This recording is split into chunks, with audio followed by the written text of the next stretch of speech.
For a couple months now, I've been working on this really special instrument off and on. It's an electric 5-string pipa. A pipa is a Chinese lute, and this is for a band out of New York called The Either, and they play a mix of traditional Chinese instruments as well as some electronica. Super interesting and unique band. You have to go check them out. But so this instrument's been in development for months and months now.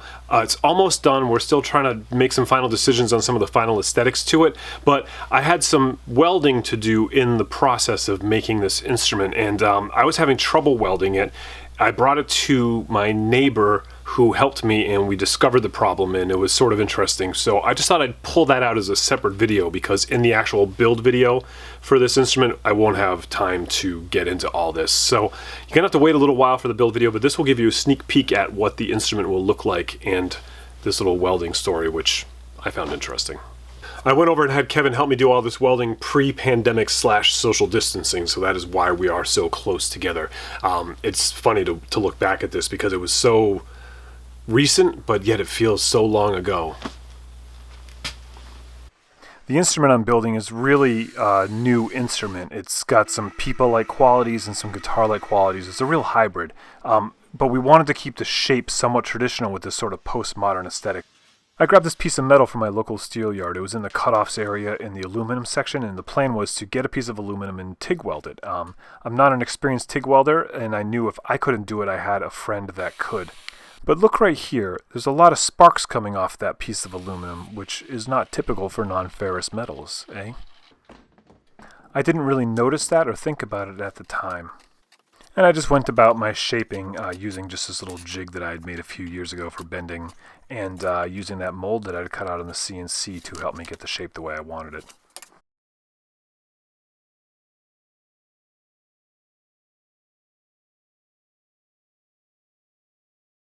You'll have to wait until the whole video is done to see the actual instrument, but this gives you a hint of what it looks like with this MDF model of the body I cut out for this type of work, and to test my CNC files.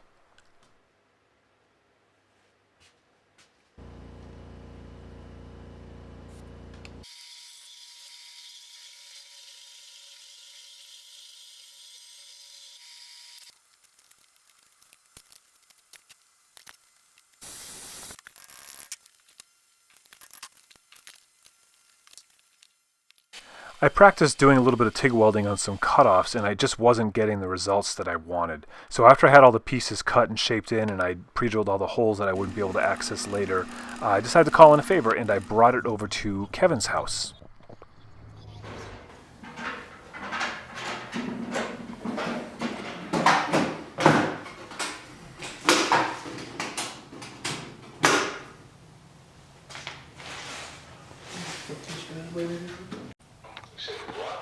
I'm welding some aluminum on a guitar for Tim right now. You want to stop by and check it out?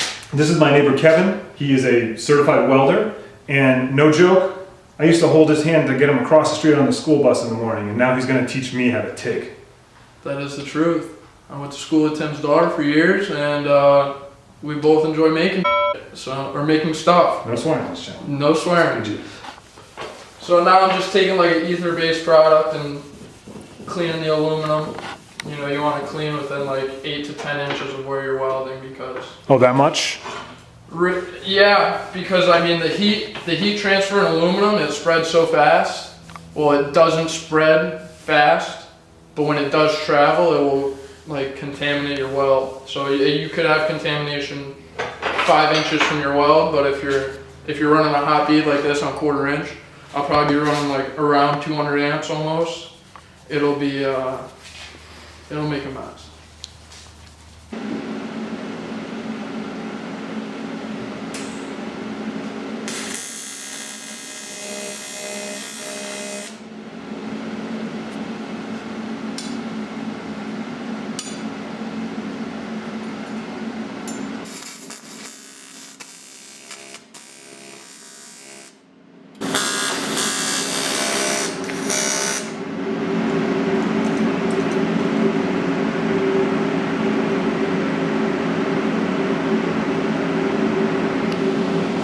So now why are you holding your hand still for so long after you're done welding? So there's a post flow on my torch. So when you're you see that the metal gets so hot to a point where as soon as you're done welding, it's still at the temperature of, you know, molten aluminum. So the shielding gas is used when you're welding to protect it from contaminants that are actually in the air around you while you're welding. So your post flow, you know, you set it to like 10 or 12 seconds, depends on the material you're working with, but it'll actually keep the hot metal that you just finished welding from being contaminated after you're done welding. To be honest, I've never seen aluminum turn blue like that. When you're done welding that pot. Like this welding broke right off. See that? You know what? If I find out it wasn't me, that this stuff just It's doesn't just a weld. material, that's the thing. Because sometimes, What is that? Magnet? yeah, it's magnetic. This metal? What? Come on.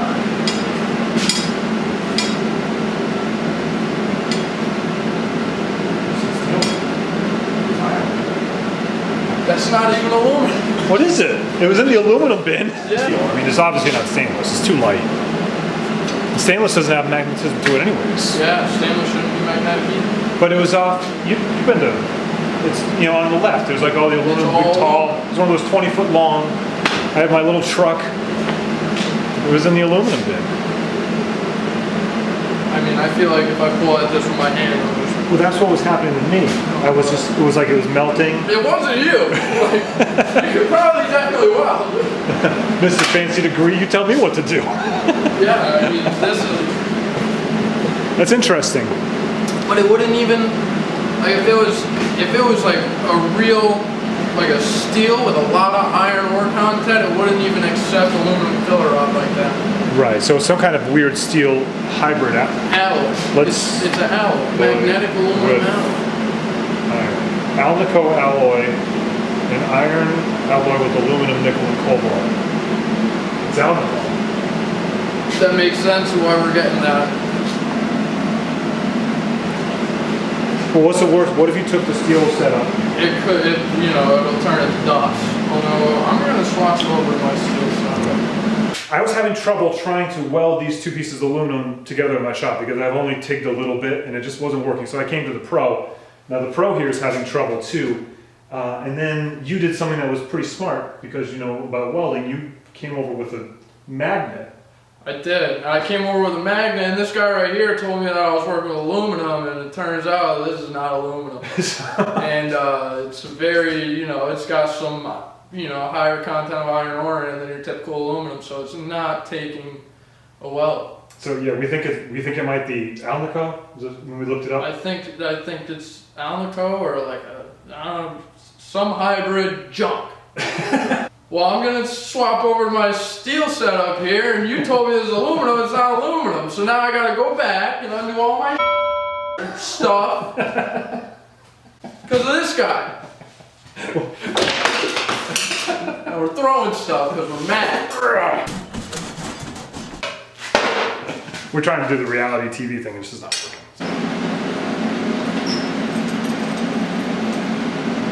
That's a little bit more what we're looking for. You're kidding me. No, that's a little more what we're looking for. I mean, you can't really tell quite at that, but if I go ahead and run this whole joint I right can here. see it already. It looks like a weld. Yeah. Never even thought to put a magnet on it. It's not steel, you know? No, it's not. But because of the iron ore content, it was rejecting the aluminum filler rod.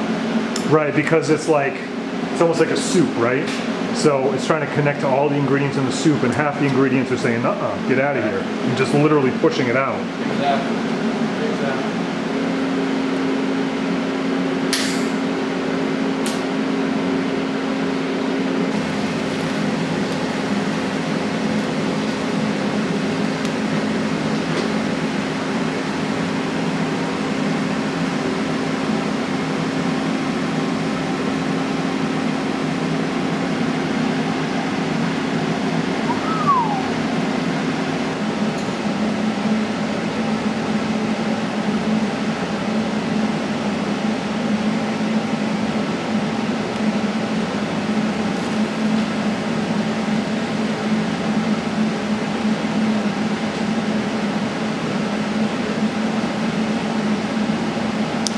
That was interesting. I watched you practice your motion before you did it. Yeah. It's a good idea. Always, every time. So you don't run your elbow into a wall. Yeah, you just want to get like the whatever motion you're gonna run with your torch and your filler in hand. You know, you want to figure out how the parts would move if you knocked it or if something was gonna happen. You know, you want to make sure you try to avoid any mishaps like while you actually have the arc going. Because, you know, like you guys saw before, at first I had my lead coming on this side and it was pushing the part away from me. So I brought it over here and I moved and it pushed the part, but then I just steadied my hand on it. And, you know, this is a short enough run where I could kind of just get the motion I need out of my wrist. Say this was a 1 foot weld, I would not do that. I would not rest my hand. You know, you would rest your elbow and consistently have your hand move.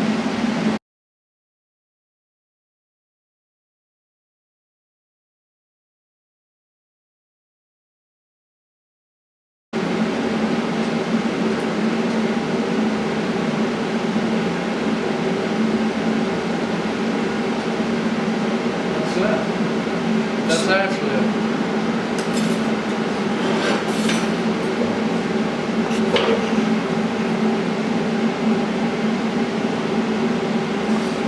No, hang on.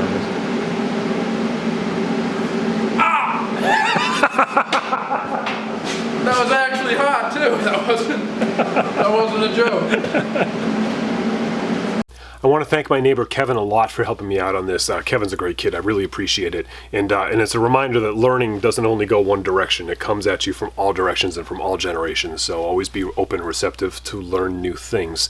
I also am looking forward to sharing this whole build video with you in my traditional way, but it's going to be a little while still because we haven't quite finalized all the details yet, and I want to make sure you can hear it get played because of our current social pandemic.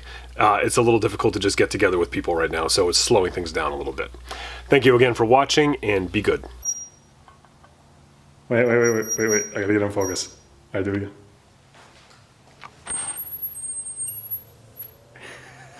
That's awesome. That's a crazy noise out of some wire and a rag. Yeah.